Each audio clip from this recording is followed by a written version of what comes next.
తిరుమంజనం తరువాత శ్రీ స్వామివారి సుదర్శన చక్రాన్ని శ్రీవారి పుష్కరిణిలో అవభృత స్నానం చేయించే సందర్భాన భక్తులు ఆ చక్రంతో పాటు జలకమాడితే పాపరహితులవుతారని శాస్త్రవాక్కు, భక్తుల విశ్వాసం. శాంతి.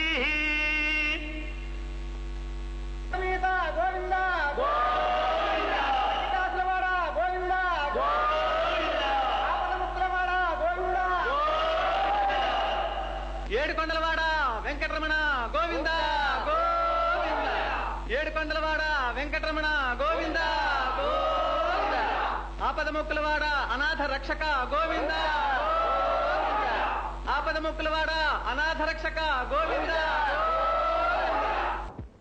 శ్రీ వెంకటేశ్వర స్వామి దివ్యమంగళ విగ్రహానికి అలంకారాలు, వెలకట్టలేని వెండి నూలుతో తయారు కాబడిన పీతాంబరాలు,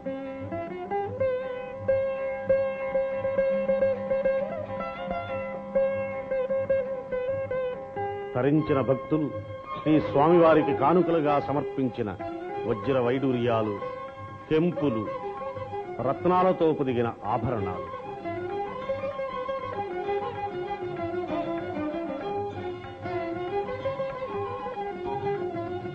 ఇటీవల 6,50,000తో తయారు చేయించిన సహస్రనామమాల,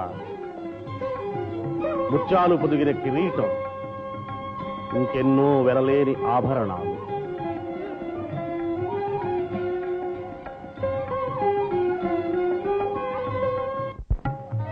తెప్పోత్సవం ఇది విజయనగర రాజుకు సాలువ నరసింహ భూపాలుని ధర్మముగా జరుపబడుతున్నట్లు శాసనముల వల్ల తెలుస్తోంది. ఎంతో కాలంగా నిలిచిపోయిన ఈ ఉత్సవం తిరిగి ఇటీవల కొన్ని సంవత్సరాల నుండి జరపబడుతోంది. 5 రోజుల పాటు జరిగే ఈ ఉత్సవంలో మొదటి రోజున పురుషోత్తముడైన శ్రీరామచంద్రుని తెప్పపై అధివసింపచేసి స్వామి పుష్కరిణిలో ఊరేగిస్తారు.